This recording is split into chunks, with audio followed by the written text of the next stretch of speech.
They say the best revenge is living well. Whoever said that clearly never had their life systematically destroyed by a 30-year-old ex-model with the morals of a shark and the spending habits of a small nation. My name is Alfred Grant, and 6 months ago, I thought I had it all figured out. At 58, I was a successful defense attorney with a corner office overlooking downtown Chicago, a luxury condo in the Gold Coast, and a wife who could stop traffic just by walking down Michigan Avenue. Charlotte was everything I thought I wanted: beautiful, sophisticated, and ambitious enough to match my own drive for success. Before we dive deeper into this story, I have one small request. Please subscribe, drop a like, comment, and hit that hype button to boost this channel so more people can discover these incredible Reddit stories. What I didn't realize was that Charlotte's ambitions had nothing to do with building something together and everything to do with bleeding me dry. The morning it all started to unravel began like any other. I was sitting in my home office reviewing case files over coffee when Charlotte swept in wearing a designer workout outfit that probably cost more than most people's rent. "Alfred, darling," she purred, perching on the edge of my desk with practiced grace. "I need to talk to you about something important." I looked up from my papers, already knowing this conversation would end with my credit card getting another workout. "What is it this time? Another wellness retreat? A new car? Or are we upgrading the kitchen again?" She laughed, that tinkling sound that used to charm me but now felt as genuine as a campaign promise. "Don't be silly. This is about family." That got my attention. Charlotte had never shown the slightest interest in my family, particularly my sister Ava. Eva was a nurse who worked double shifts to support her son George through college. She lived in a modest apartment on the south side and drove a 10-year-old Honda. In Charlotte's world, Eva might as well have been invisible. "What about family?" I asked, setting down my coffee. "Well, it's about your nephew George. I know you care about him, and I think it's wonderful how close you are to Eva." Charlotte's tone was syrupy sweet, which immediately put me on guard. "But I think we need to be more selective about our involvement in their problems." "What problems? George is doing great in school. He's on the dean's list." Charlotte's smile faltered slightly. "Oh, Alfred, you haven't heard? I thought Eva would have called you by now." A cold feeling settled in my stomach. "Heard what?" "George was arrested 3 days ago. Something about drugs on campus. Eva called here frantically, asking for your help with bail and legal fees." Charlotte sighed dramatically. "I told her we were traveling and couldn't be reached." I stared at my wife, feeling the world tilt slightly off its axis. "You told her what?" "Darling, think about it rationally. Your reputation, our social standing, we can't be associated with drug dealers. What would people say?" "Drug dealers? George has never even had a speeding ticket. And Eva called 3 days ago? Why didn't you tell me?" Charlotte stood up, smoothing her yoga pants. "Because I knew you'd react emotionally instead of thinking it through. This is exactly what I mean." I felt my pressure rising.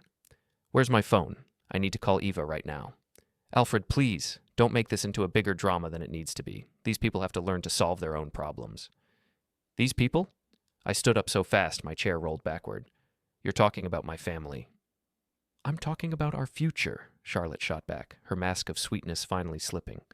"Do you have any idea how hard I've worked to build our social network? The charity boards, the country club connections, the investment opportunities. One scandal could destroy everything." I grabbed my phone from the desk drawer and dialed Eva's number. It went straight to voicemail. Her voice sounded tired and strained. "Hi, you've reached Eva. I can't come to the phone right now, but please leave a message." I tried 3 more times with the same result. Finally, I called the hospital where she worked. "Ava Grant, she's been out for the past week, the receptionist told me. Family emergency, I think." I hung up and looked at Charlotte, who was examining her manicure with studied indifference. "I'm going over there." "Alfred, don't be ridiculous.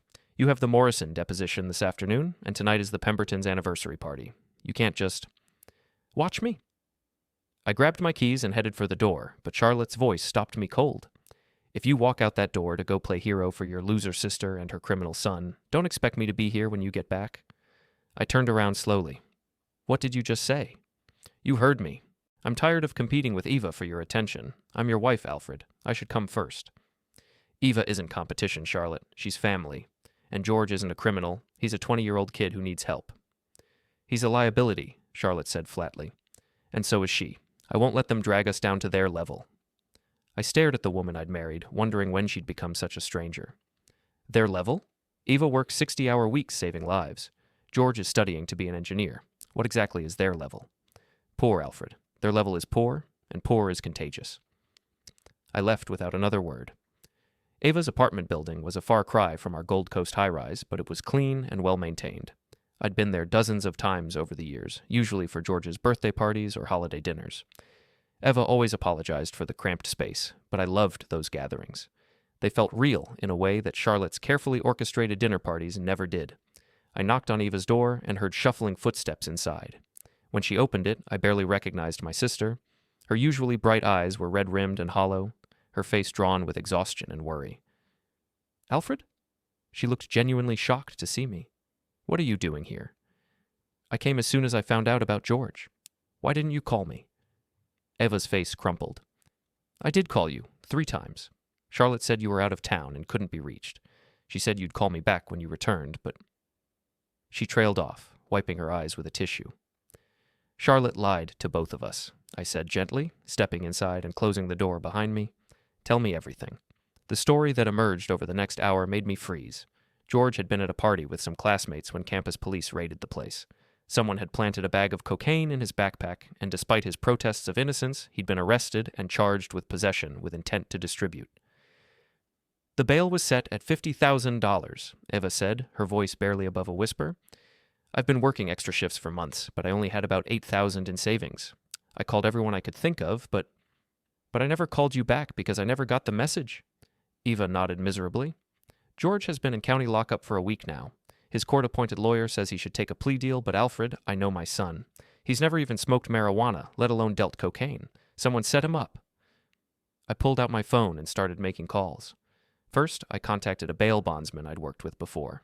Then I called in a favor from a private investigator who owed me one. By evening, George was out on bail and sitting in Eva's living room, looking young and scared, but grateful to be home. "Uncle Alfred, I swear I didn't do this," he said, his voice shaking. "I don't know how that stuff got in my bag." "I believe you," I told him, "and we're going to prove it.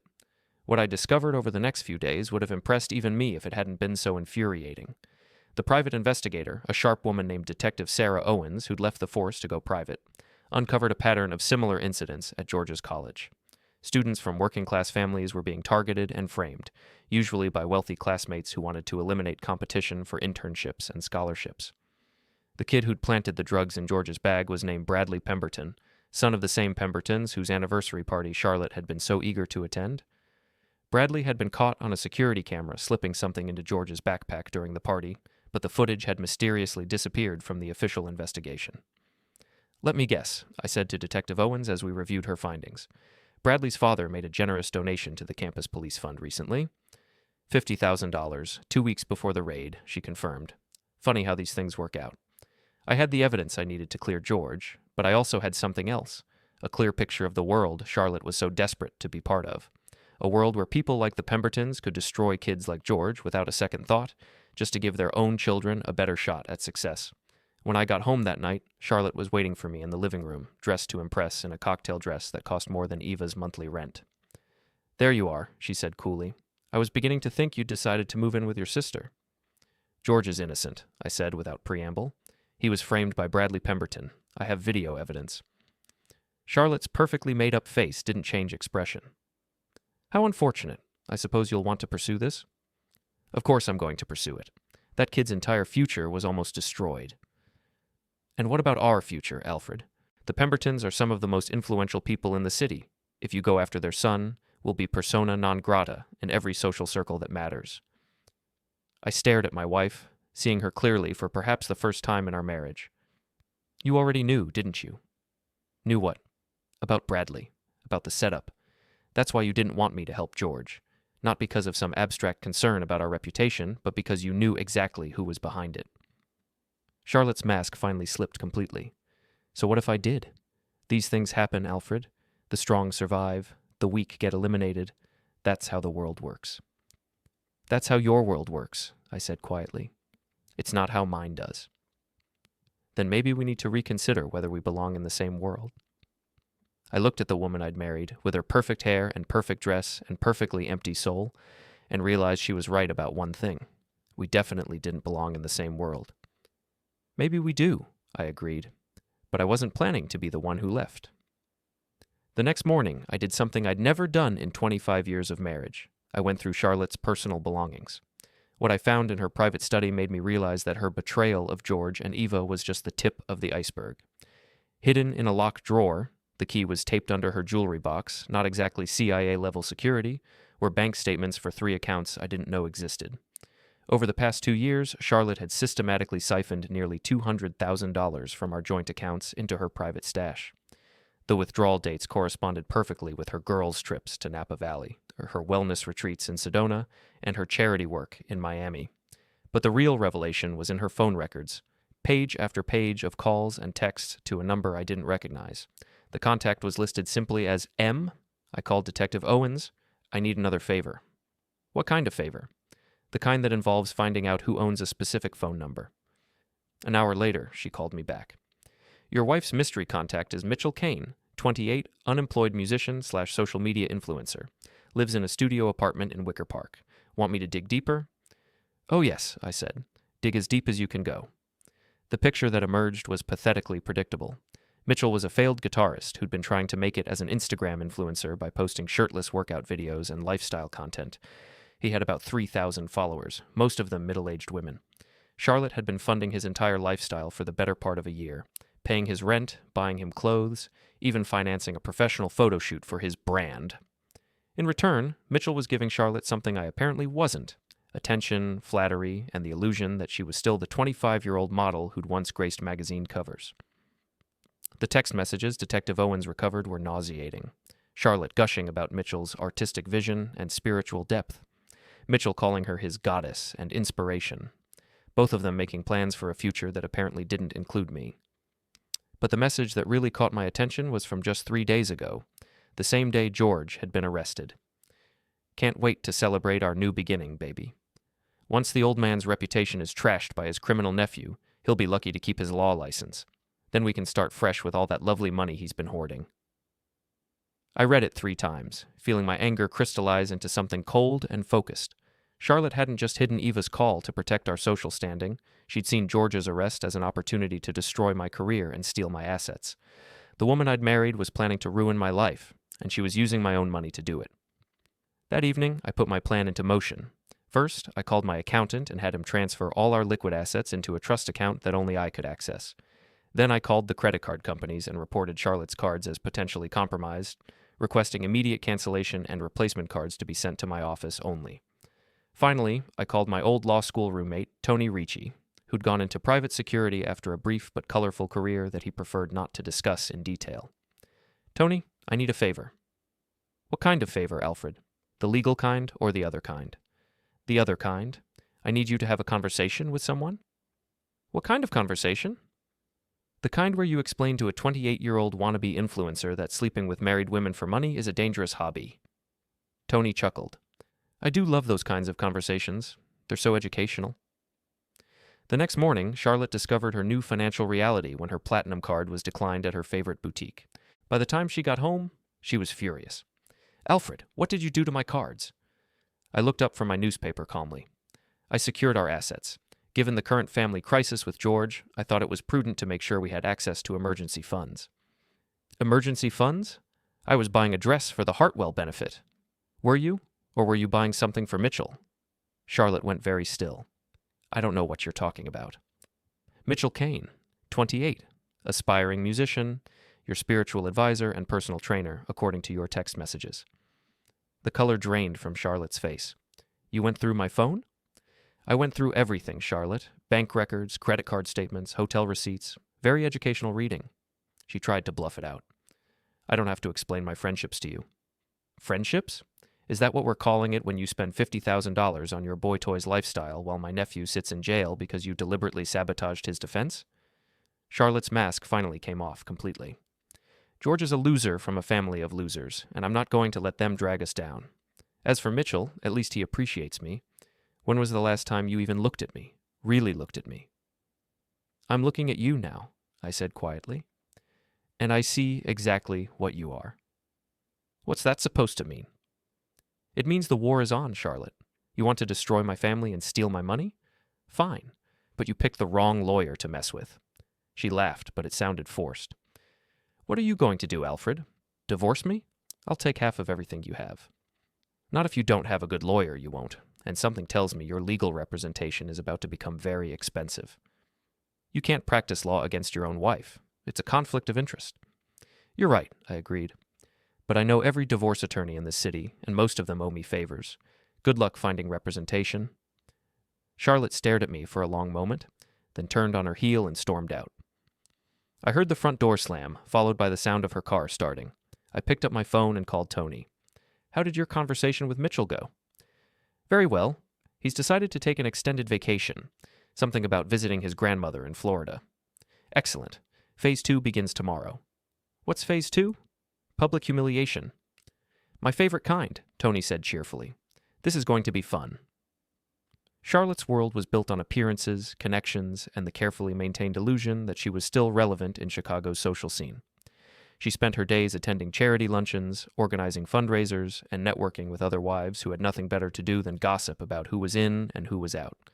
It was a fragile ecosystem, and I knew exactly how to poison it.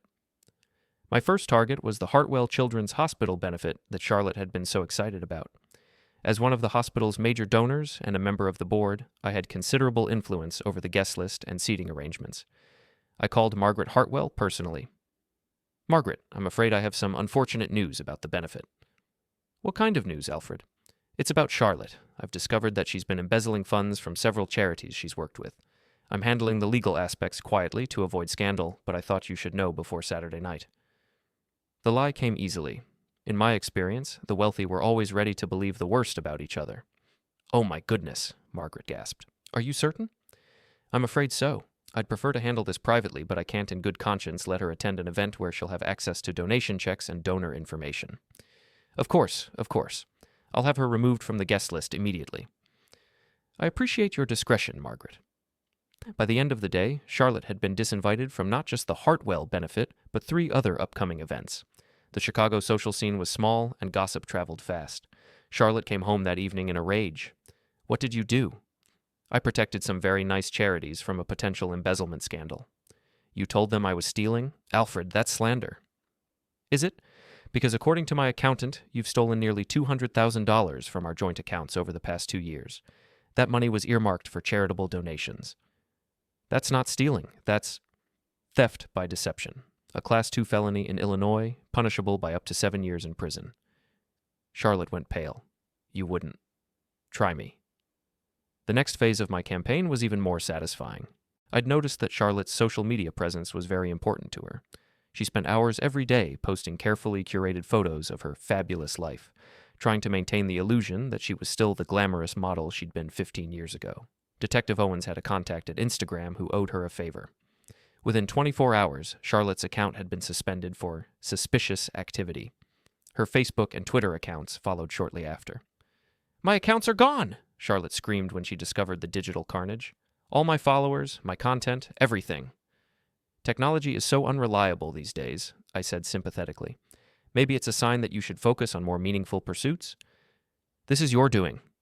Charlotte, I'm a lawyer, not a hacker. Though I have to say, whoever did this probably saved you from further embarrassment. Some of those photos with Mitchell were quite revealing.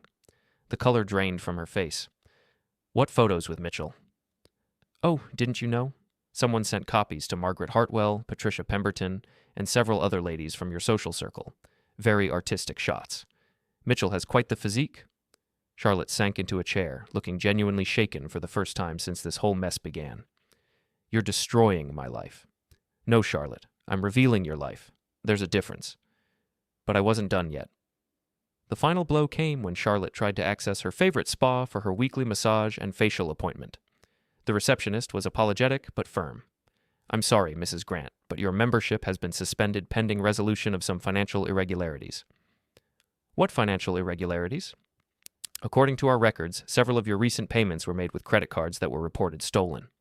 Charlotte looked at me accusingly when she got home. Now you're sabotaging my spa treatments? I simply reported that someone had been using our credit cards without authorization. The spa's security department must have put 2 and 2 together. Those were my cards. Were they? Because according to the credit card companies, I'm the primary account holder and you're an authorized user. When I reported suspicious activity, they naturally suspended all secondary cards pending investigation. Charlotte was beginning to understand the scope of her problem. What do you want, Alfred? I want you to admit what you did to George and Eva. I protected our interests. You condemned an innocent kid to jail to protect your social standing. So what? He's nobody. His mother is nobody. They don't matter. They matter to me. More than I do, apparently. Much more than you do. Charlotte stared at me with undisguised hatred. Fine. You want to play hardball? I can play hardball too. I'm counting on it, I said. This is much more fun when you fight back. But Charlotte's idea of fighting back was about as sophisticated as her moral compass. The next morning, I found my car keyed and my office voicemail full of anonymous threats that were obviously from her. She'd also called my law partners to inform them that I was having a nervous breakdown and couldn't be trusted with important cases. It was amateur hour, and I almost felt sorry for her. Charlotte's desperation was becoming increasingly obvious. With her social circle in ruins, her boy toy in hiding, and her financial resources cut off, she was running out of options. But I underestimated how far she was willing to go to salvage her situation. The call came at 3 a.m. It was Detective Owens, and she sounded grim. Alfred, we have a problem. Charlotte filed a police report claiming you've been physically abusing her and threatening her life. I sat up in bed, instantly awake. That's insane. I know it is, but she's got photos of bruises and a recording of someone threatening to eliminate her. The voice sounds like yours? Because it's not my voice. She's setting me up. I figured as much, but Internal Affairs is taking it seriously. They're going to want to interview you. Let them come. I've got alibis for every night this week, and I've never laid a hand on that woman. The recording is the problem, Alfred. It's pretty convincing. Then we need to prove it's fake. The next morning, I was arrested at my office. The perp walk through the lobby, past my colleagues and clients, was exactly the kind of public humiliation Charlotte had been hoping for. The local news cameras were there, of course. Someone had tipped them off. But Charlotte had made one crucial mistake. She'd gotten greedy. While I was being processed, Detective Owens was doing some investigating of her own. The recording Charlotte had submitted as evidence was too perfect. No background noise, no ambient sound, just a crystal clear voice making specific threats. It had obviously been created using voice synthesis software. More importantly, the metadata showed it had been created on Mitchell's laptop. Your boy toy isn't as smart as he thinks he is, Detective Owens told me when I made bail 6 hours later. He used a free voice cloning app and didn't bother to scrub the digital fingerprints. Where is Mitchell now? That's the interesting part. He's back from Florida, and he's been staying in a hotel downtown. Guess who's been paying for it? Charlotte doesn't have access to any money. She does if she's been selling jewelry and designer clothes. We found receipts from 3 different pawn shops. The pieces were falling into place. Charlotte had liquidated everything she could get her hands on to bring Mitchell back and finance one final scheme to destroy me. But her desperation had made her sloppy. I want to confront them, I told Detective Owens. Alfred, you're out on bail for domestic violence charges. Confronting your wife is exactly the wrong move right now. Not at home, somewhere public where there are witnesses and security cameras. What did you have in mind? I smiled. The Hartwell Children's Hospital benefit, the one Charlotte was so desperate to attend. The benefit was being held at the Palmer House Hotel, and thanks to my generous donations over the years, I had no trouble getting access even though I technically wasn't on the guest list. I'd also arranged for Detective Owens to be there as hotel security, a small fiction that would give her the authority to intervene if things got out of hand. Charlotte and Mitchell arrived fashionably late, which was perfect for my purposes. The cocktail hour was in full swing, and the hotel's grand ballroom was packed with Chicago's social elite. Charlotte was wearing a dress I didn't recognize, probably one of her last purchases before I cut off her credit cards. Mitchell looked exactly like what he was, a cheap gigolo trying to pass himself off as a gentleman. His ill-fitting tuxedo and nervous demeanor made him stand out like a sore thumb among the genuinely wealthy attendees.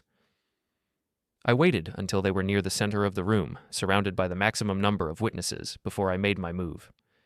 Charlotte, I called out, loud enough for nearby conversations to stop. I'm surprised to see you here. She turned, and I saw a flash of panic in her eyes before her social mask snapped back into place. Alfred, darling, how nice that you could make it. Yes, I thought it was important to be here tonight, especially given recent events. The conversations around us had definitely stopped now. Margaret Hartwell was watching from across the room with obvious concern. I'm not sure what you mean, Charlotte said, but her voice was strained. I mean the police investigation into the fake domestic violence charges you filed against me. A collective gasp went up from the nearby socialites. This was exactly the kind of scandal they lived for. I don't know what you're talking about, Charlotte said, but she was backing away from me. Of course you do. You and your boyfriend Mitchell here cooked up a scheme to frame me for domestic violence using synthesized audio recordings. Mitchell stepped forward, trying to look threatening. Hey man, you need to back off. Or what? I asked. You'll hit me? In front of 200 witnesses and a dozen security cameras? I don't know anything about any recordings, Mitchell said, but sweat was beading on his forehead. Really? Because the FBI's digital forensics team traced the fake audio back to your laptop. Apparently you're not as tech-savvy as you thought. That was a complete lie. The FBI wasn't involved yet. But Mitchell didn't know that. His face went white, and he looked at Charlotte with panic. You said this would work, he hissed. You said he'd be in prison and we'd have all his money. Shut up, Charlotte snapped, but it was too late. The damage was done. Everyone within earshot had heard Mitchell's confession, and the crowd was growing as more people noticed the commotion. Ladies and gentlemen, I announced, raising my voice to address the entire room, I'd like you all to meet my wife Charlotte and her partner in fraud, Mitchell Kane. They've spent the past year stealing money from charitable organizations and attempting to frame me for domestic violence. The reaction was immediate and devastating. The crowd recoiled from Charlotte and Mitchell as if they were carrying a contagious disease. Margaret Hartwell looked absolutely horrified. Security, someone shouted. Detective Owens appeared at my elbow, along with 2 actual hotel security guards. Ma'am, sir, I'm going to need you to come with me. This is harassment, Charlotte screamed. He's lying. Actually, Detective Owens said calmly, we have warrants for both of your arrests. Charlotte Grant, Mitchell Kane, you're under arrest for filing false police reports, fraud, and conspiracy. As the handcuffs clicked into place, Charlotte looked at me with pure hatred. You think you've won? This isn't over. Yes, it is, I said quietly. You're done, Charlotte. Your social life is over, your money is gone, and your boyfriend is going to prison. You have nothing left. I'll fight this. I'll appeal. You'll do what every other criminal does when they're caught, I interrupted. You'll plea bargain for a reduced sentence and fade into obscurity. The crowd parted as Detective Owens led Charlotte and Mitchell away. The silence in the ballroom was deafening. Margaret Hartwell approached me cautiously. Alfred, I'm so sorry. We had no idea. It's not your fault, Margaret. Charlotte fooled a lot of people. What will you do now? I looked around the room at the faces of Chicago's social elite, the same people who would have destroyed me if Charlotte's plan had worked. They were looking at me with a mixture of sympathy and fascination, already composing the stories they'd tell about tonight's drama. I'm going to go home to my real family, I said, the people who actually matter. And that's exactly what I did. 6 months later, I was sitting in Eva's living room, watching George open his acceptance letter to graduate school. The charges against him had been dropped, Bradley Pemberton had been expelled from college, and George's academic record had been expunged. Full scholarship to Northwestern, George announced, grinning from ear to ear. Engineering program. I'm so proud of you, Eva said, hugging her son tightly. We both are, I added. You've earned this. Charlotte had plea bargained down to 18 months in minimum security prison, followed by 3 years of probation. Mitchell got 2 years for his role in the fraud scheme. They'd both been required to pay full restitution, which meant Charlotte had to liquidate every asset she'd accumulated during our marriage. The divorce had been finalized a month ago. I kept the condo and my law practice. Charlotte kept nothing, which seemed appropriate given what she'd contributed to our marriage. Uncle Alfred, George said, I know I've said this before, but thank you for everything. Family takes care of family, I replied. That's how it's supposed to work. Eva squeezed my hand. I'm just glad we're all together. Me too, I said, and I meant it. My phone buzzed with a text message. It was from Detective Owens. Saw the news about your nephew's scholarship. Congratulations, drink sometime to celebrate. I smiled and typed back, absolutely, I'm buying. As I looked around Eva's modest living room, at the family photos on the walls, the mismatched furniture, the genuine love and warmth that filled the space, I realized something important. I'd spent years trying to build a life with Charlotte in her world of artificial glamour and empty status symbols. But I'd been living in the wrong world all along. This was where I belonged, with people who valued loyalty over luxury, character over connections, and love over money. Charlotte had been right about one thing. We definitely didn't belong in the same world. I'd just chosen the better one.